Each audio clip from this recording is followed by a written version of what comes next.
सुप्रभात प्यारे छात्र छात्राओं।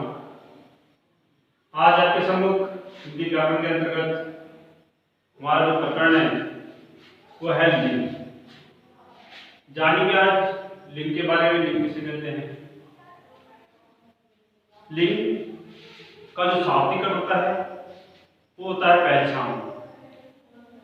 हम किसी व्यक्ति, वस्तु, प्राणी आदि को किस आधार पर पहचानते हैं, ठीक है, उसके लिए हम लिंग शब्द का प्रयोग करते हैं कि लिंग क्या है, कैसे कैसे हम किसी भी प्राणी को पहचानते हैं, ठीक है ना। तो कहीं कहीं चिन्ह भी होता है, संकेत या फिर उसका सही पहचान कि हम पहचान कैसे कैसे करते हैं कि स्त्री जाति का है या पुरुष जाति का है, ठीक है ना। लिंग अब देखो इसमें परिभाषा दी ये है कि शब्द के जिस रूप से यहां जाना जाए कि वर्णित वस्तु हो, कोई व्यक्ति हो, ये किस जाति या पुरुष जाति का है या फिर स्त्री जाति का है, उसे लिंग कहते हैं, ठीक है। चाहे वो वस्तु हो, चाहे व्यक्ति हो, चाहे कोई भी हो, ठीक है। जिससे हमें क्या है कि हाँ स्पष्ट होता है कि यह वस्तु, ये व्यक्ति इस पुरुष जाति का है या स्त्री जाति का, उसे क्या कहते हैं? लिंग कहते हैं, ठीक है ना। क्या कहते हैं? लिंग कहते हैं। अब देखो लिंग द्वारा हम संज्ञा, सर्वनाम, विशेषण आदि शब्दों की क्या है जाति का बोध भी हमें होता है। यानी बोध यानी जानकारी इस चीज की हमें होती है, किस चीज की, चाहे वो संज्ञा हो, सर्वनाम हो, विशेषण हो, आदि शब्द जो भी आते हैं उसके आधार पर क्या हम लिंग की पहचान कर सकते हैं। अब देखो हिंदी में लिंग मात्र दो प्रकार के होते हैं। कितने प्रकार होते हैं? दो प्रकार के लिंग होते हैं हमारे पास हिंदी में। और संस्कृत में बता दूंगा, संस्कृत में लिंग तीन प्रकार के होते हैं और हिंदी में दो प्रकार होते हैं। हिंदी में दो प्रकार कौन कौन से हैं? पुल्लिंग हो गए और स्त्रीलिंग हो गए। ये दो प्रकार के हमारे पास लिंग होते हैं हिंदी के अंतर्गत, ठीक है ना, हिंदी के अंतर्गत। लेकिन संस्कृत में लिंग तीन प्रकार के होते हैं। एक तो पुल्लिंग हो गया, स्त्रीलिंग हो गया और नपुंसक लिंग हो गया, ठीक है। संस्कृत नपुंसक लिंग के अंतर्गत जैसे भी एक पुरुष इत्यादि हो गए, उनको नपुंसक लिंग के अंतर्गत जब जैसे कोई लिंग नहीं है, ठीक है ना। लेकिन आते हैं हिंदी में, फिर इनको दो भागों में बांटा गया प्रयोग के आधार पर। पुल्लिंग स्त्रीलिंग बांटा, दो भागों में बांट दिया गया है। उसके बाद प्रयोग के आधार पर, के आधार पर इनके दो तीन आधार माने गए हैं और इस प्रकार को अलग अलग भागों में बांटा गया है। अब प्रयोग के आधार पर पुल्लिंग को किस प्रकार बांटा गया है आइए देखिए। ये अकारांत, आकारांत। अकारांत का मतलब होता है जिसके अंत में आव, जिसके अंत में, अकारांत का मतलब होता है अकारांत जिसके अंत में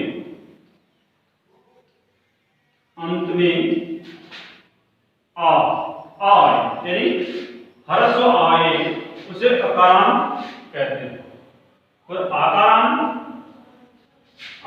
एक बता देता हूं, आकारांत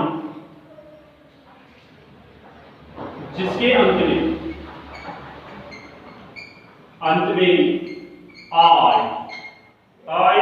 आए, ठीक है ना, उसे कहते हैं आकारांत। अब आपके समझ में आ गया होगा अकारांत क्या है और अकारांत क्या है। जैसे मैंने लिखा है, यहां भी लिखा हुआ है राम हो गया, सूर्य हो गया, क्रोध हो गया, ठीक है ना। तो राम हो गया, सूर्य हो गया और क्रोध हो गया, ठीक है। ये तीन शब्द हमारे पास है। इनके अंत में क्या है? इनके अंत में कौन सा वर्ण है? आवर्ण। आवर्ण होने के कारण, इनके अंत में आवर्ण होने के कारण क्या है? इनको अकारांत कहा जाता है। अब दूसरा देखते हैं आकारांत। दूसरे आकारांत शब्द है, इनके अंदर कौन कौन से वर्ण हमारे पास? जैसे घोड़ा हो गया, कपड़ा हो गया और चीता इत्यादि, ठीक है। तो इसके अंतर्गत आकारांत जिसके अंत में आ यानी दीर्घ आए उसे आकारांत शब्द कहते हैं। अब देखो इसे घोड़ा के अंतर्गत क्या है? आवर्ण। कपड़ा के अंतर्गत अंत में क्या है? आवर्ण, यानी आवरण क्या हो गया? आ हो जाएगा ना। तो ये हमारे पास क्या दीर्घ हो जाएगा। उसी चीता के साथ क्या है? आवर्ण, इसलिए क्या है कि आकारांत के अंतर्गत आ गए। इसके 3 पॉइंट, मुख्य 3 पॉइंट है, जबकि अन्य किताबों में बहुत कम दे रखा है, लेकिन अन्य जो कंपटीशन किताब है उसमें थोड़ा विस्तृत रूप में दे रखा है। इनमें आपके हिसाब से और अन्य जो भाई इसमें दिया गया है उसको भी आपको इस रिपोर्ट के माध्यम से बता दे रहा हूं। अब इसके बाद हमने पढ़ा था आकारांत, आकारांत और भाववाचक संज्ञा। इसके अंत में भी देखो इसके अंदर कौन कौन से शब्द आते हैं, जिसके अंत में तो व और या, ये 3 शब्द आते हैं। कोई भी शब्द हो तो कोई भी पुल्लिंग होते हैं, ठीक है, ये भाववाचक संज्ञा के अंतर्गत। जैसे गुरुत्व, तो गुरुत्व के अंदर क्या है, वह है, गौरव वह है, शौर्य या, यानी वे भाववाचक संज्ञा जिसके अंतर्गत जिस शब्द के अंत में या तो त्वा हो, वा हो या फिर या हो, ऐसे शब्दों को भी हम क्या कहते हैं, पुल्लिंग कहते हैं। ये दूसरा बिंदु पे आते हैं, जिन शब्दों के अंत में देखो पा, पन और आवा, खाना आदि शब्द आते हैं तो वो भी पुल्लिंग होते हैं, ठीक है ना। पा, पन, आवा, खाना आदि शब्द आते हैं तो भी पुल्लिंग होते हैं, ठीक है। जैसे देख सकते हैं इसके अंदर बुढ़ापा, ठीक है ना, तो बुढ़ापा में क्या है, आ है, सॉरी पा है, मोटापा पा है, बचपन में क्या है, पान है, घुमाव में क्या है, आव है, गुलाब में क्या है, आव है, और बाहर खाने में खाना है। देखो इन शब्दों के अंत में, जिन शब्दों की बता रहे, जिन शब्दों के अंत में पा, पन, आव, खाना, कितना अपने दिमाग में रखना कि जिस शब्द के अंत में पा, पन, आव, खाना इत्यादि शब्द आए इसी शब्द के अंत में, तो वह शब्द जो है पुल्लिंग के ही अंतर्गत आते हैं, ठीक है ना। जैसे बुढ़ापा हो गया, मोटापा, बुढ़ापा आ गया, मोटापा आ गया, बचपना आ गया, तो आप वाक्य के माध्यम से किसी शब्द की पहचान कर सकते हैं, किसी शब्द को किसी शब्द के ये भी पहचान कर सकते हैं कि ये शब्द जो है स्त्री जाति के अंतर्गत आता है या पुरुष जाति के अंतर्गत आता है। यदि आपको कहीं पे कठिनाई होती है तो उसके लिए ट्रिक भी है। इतिहास। अब हमारे पास दूसरा महत्वपूर्ण स्त्रीलिंग, स्त्रीलिंग जो स्त्री जाति का बोध कराते हैं, पुल्लिंग जो पुरुष जाति का बोध कराते हैं, ठीक है ना। अब स्त्रीलिंग शब्द देखो, स्त्रीलिंग के अंतर्गत भी क्या है, आकारांत शब्द आते हैं, ईकारांत शब्द आते हैं, ईकारांत शब्द आते हैं। आकारांत शब्द, ईकारांत शब्द, ईकारांत शब्द, ये 3 शब्द जो है पुरुष जाति के अंतर्गत, जो स्त्री जाति के अंतर्गत आते हैं। स्त्री जाति के अंतर्गत देखो, जैसे आकारांत में जैसे लता हो गया, रमा हो गया, ममता हो गया। और लता के अंतर्गत देखो, लता के अंतर्गत आ है, यहां भी हमारे पास आ था, ठीक है ना। तो लता क्या है हमारे पास, स्त्री होगी, रमा क्या होगी, स्त्री होगी, ममता क्या होगी, स्त्री होगी। ये आकारांत स्त्रीलिंग के अंतर्गत, आकारांत पुल्लिंग के अंतर्गत, आकारांत स्त्रीलिंग के अंतर्गत अलग अलग स्त्री, ठीक है ना। और इसके बाद देखते हैं इकारांत। इकारांत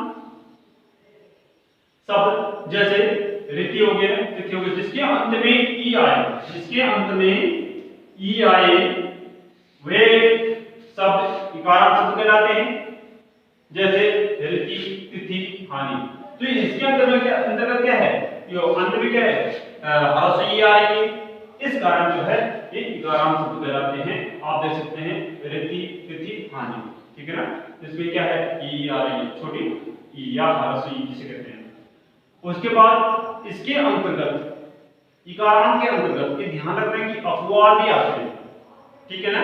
अपवाद शब्द कौन कौन से हैं, अपवाद शब्द देखो, एक जैसे रवि हो गया, कवि हो गया, कवि हो गया, ये हमेशा क्या है, पुल्लिंग के अंतर्गत आते हैं। जबकि इसमें क्या है, छोटी ई है, यानी ह्रस्व ई है, तो जो रवि होगा वो लड़की तो हो नहीं सकती है, ठीक है ना। जो कवि होगा वो स्त्री तो हो नहीं सकती, तो जो कवि होगा क्या स्त्री हो सकती। इस कारण जो क्या है, ये अपवाद है, हालांकि इसमें क्या है, ह्रस्व ई का प्रयोग किया गया है और हर से ई का प्रयोग करते हुए भी क्या है कि स्त्रीलिंग के अंतर्गत नहीं आते हैं, बल्कि इसके अंतर्गत आते हैं, पुल्लिंग के अंतर्गत आते हैं। ठीक है, तो इसे क्या कहते हैं, अपवाद। ये अपवाद शब्द है, ठीक है ना। जैसे कवि का कवि स्त्री होता है, ठीक है, तो इस प्रकार के है स्त्रीलिंग के अंतर्गत इकारांत शब्द है। अब है इकारांत शब्द, जैसे नदी, रोटी, टोपी, ठीक है ना। तो इकारांत के अंतर्गत अरसी, ये सॉरी देवी, जिसके अंत में ई आए वे शब्द इकारांत शब्द कहलाते हैं।